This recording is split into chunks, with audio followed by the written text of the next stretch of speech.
devez comprendre. Abraham a eu une femme noire. Elle s'appelait.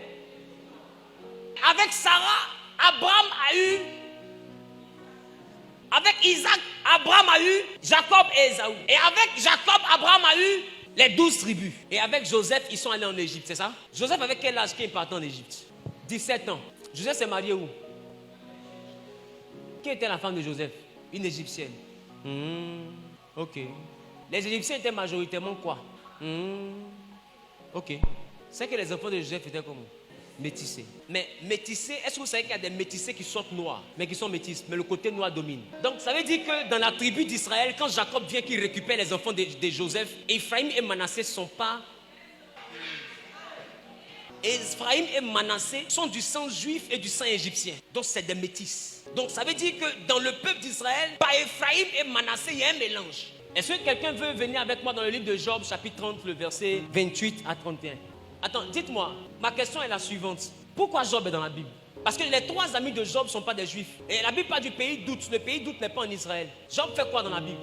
Parce que la Bible, il était le plus considéré de tous les fils de l'Orient. Or, souvenez-vous, les rois mages n'étaient pas en Israël. Ils sont quittés à l'Orient pour venir en Israël. C'est ça ou c'est pas ça? Ils sont quittés à l'Orient pour venir en Israël. Ça veut dire que là où ils sont quittés, là, c'est là-bas que Job était. Mais son histoire fait quoi dans la Bible? Ce que vous ne savez pas, c'est que la fille de Jacob, qu'on appelait Dina, était en réalité la 2e femme de Job.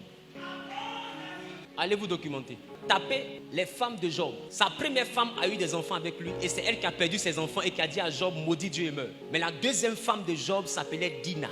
C'était la fille de Jacob.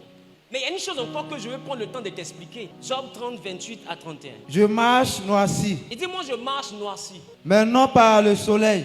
Il dit, mais non par le soleil. Job dit, je marche noirci, mais le noir que j'ai là, ça ne vient pas du soleil. Ce n'est pas le soleil qui m'a bronzé.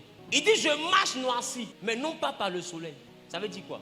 Ça veut dire que Job était noir. Si Job est noir, pourquoi Dieu dit à Satan, pendant que les noirs sont censés être des animistes, pourquoi Dieu dit à Satan, as-tu remarqué mon serviteur, Job? Ça veut dire que parmi même les noirs, avant tout ce que vous connaissez, il y avait des serviteurs de Dieu noirs. Il dit, as-tu remarqué mon serviteur Job? Il n'y a personne comme lui. C'est-à-dire que Job était plus en intimité avec Dieu que même les autres. Il était le seul que parmi tous les hommes, Dieu dit, est-ce que tu l'as remarqué? C'est pas pour rien que nous prenons la chose de Dieu à cœur. L'Afrique et la spiritualité biblique sont 2 dimensions qui ne peuvent pas se séparer. Mais est-ce que vous savez que le premier sacrificateur officiellement sur la terre, c'était un noir? Aujourd'hui, je vais te révéler qui était le père spirituel de Moïse. Allons-y rapidement dans le livre de Exode, chapitre 4, le verset 6 à 7.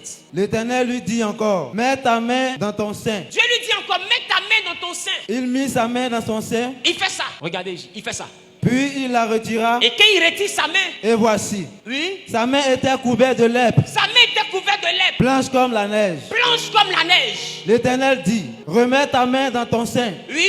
Il remit sa main dans son sein. Il remet sa main encore. Puis il la retira. Quand il enlève de son sein et voici. Voici. Elle était redevenue comme sa chair. La main est redevenue normale. Quand vous avez lu la Bible ici, beaucoup ont confondu la lèpre que Moïse a eue sur le mont Horeb à la lèpre que nous connaissons qui bouffe les doigts. Je vais te démontrer bibliquement que ce n'était pas cette lèpre. Lévitique chapitre 13 verset 12.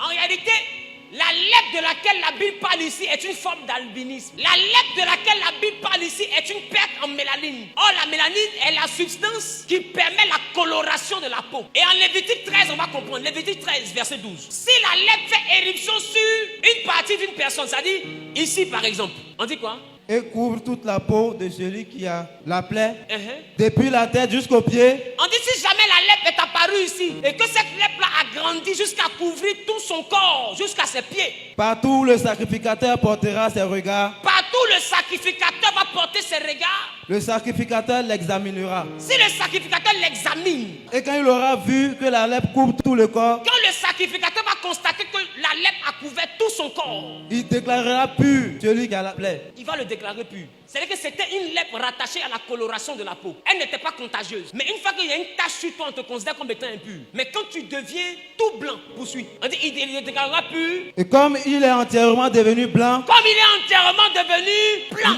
Il est pur. Il est pur. Donc c'était une lèpre rattachée à la coloration de la peau. Donc la lèpre peut sortir ici, blanc au milieu de son front. Dès l'instant qu'on voit blanc, elle est impure. Mais si le blanc la grandit jusqu'à prendre tout son corps, elle devient plus noire. Elle devient totalement blanche. Donc en Israël, il y avait deux lèpres. Il y avait la lèpre pour ceux qui avaient le teint foncé et il y avait la lèpre pour ceux qui avaient le teint blanc. Pour ceux qui avaient le teint blanc, vous allez lire plus tard, c'était une lèpre où la chair sortait. C'était comme des ulcères sur la peau. Dieu dit pour eux, là, si ça apparaît comme ça, ils sont lépreux, ils sont impurs. Mais il y avait une autre catégorie parmi les Israélites. Comme ils avaient le teint foncé, leur lèpre venait, mais par le teint qui devenait blanc. Donc quand eux, ils devenaient lépreux, ils finissaient tout blancs, comme des albinos. Ça veut dire que dans le peuple d'Israël, il y avait des peaux foncées. Parce que le teint qui devient tout blanc, la blancheur de la peau vient de la perte totale de la mélanine. C'est-à-dire de l'élément qui fait perdre le côté foncé à la peau. Ça veut dire qu'auparavant, ils avaient ce côté foncé, mais la lèpre les envoie à perdre le côté foncé, comme vous pouvez voir sur l'écran ici avec la première image. Et ça s'appelle vitiligo. Et c'est des problèmes de mélanine qui peuvent grandir jusqu'à couvrir tout le corps après. Qui connaît cette maladie? C'est de cette lèpre-là la Bible parlait. Alors quand Moïse a mis sa main dans son sein, Moïse retire sa main, la main a perdu la couleur. Et la main est devenue blanche comme la main d'un Européen. Dieu lui dit après, remets ta main. Et quand il remet sa main, quand il revient, sa main redevient normale. Ça veut dire que Moïse n'était pas blanc.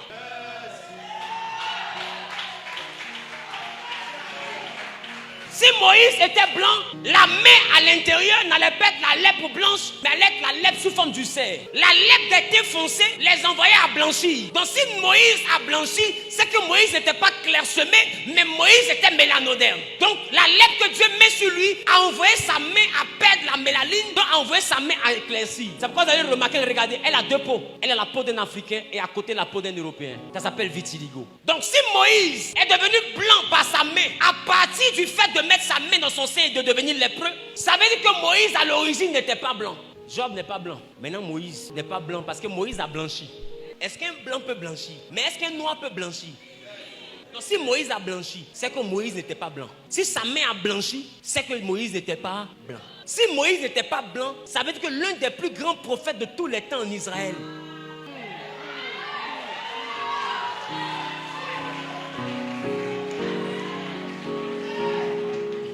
ça veut dire que l'un des plus grands prophètes de tous les temps en Israël serait noir. Ça veut dire que celui qui a fondu la mer était noir. Celui qui a fait pleuvoir la manne était noir. Celui qui a frappé le rocher, l'eau est sortie, était noir. Israël avait deux populations. La population sémitique qui était comme les juifs sont, et la population mélanoderne, mélangée, comme ceux que nous sommes en train de définir. Mais la chose même qui va me choquer, la population égyptienne était majoritairement noire. Si Moïse était blanc, comment est-ce qu'il a fait pour ne pas savoir qu'il est juif pendant 40 ans? Ça veut dire que Moïse était un juif, mais avec la peau des Égyptiens.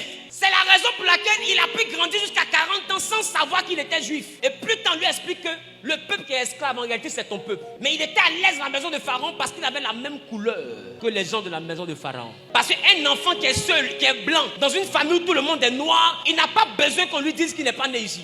Il n'a pas besoin. Si on a dû le dire à Moïse, c'est parce que Moïse et les Égyptiens antiques avaient la même peau. Donc Moïse était noir et Jéthro était noir. Les filles de Jéthro étaient noires. Mais quand les filles de Jéthro vont voir leur papa, elles disent à leur papa, nous avons rencontré un Égyptien au puits qui nous a défendus. Si les Égyptiens sont noirs, que les filles de Jéthro disent à leur papa, c'est un Égyptien qu'on a rencontré, c'est parce qu'il avait la couleur d'un Égyptien. La chose qui me choque, c'est que dans cette affaire que j'explique, celui donc à qui Dieu a donné les 10 commandements était noir. C'est la raison pour laquelle ceux-mêmes qui lisent les 10 commandements ne peuvent pas reconnaître, parce que ce n'est pas les livres, ce n'est pas eux on a donné.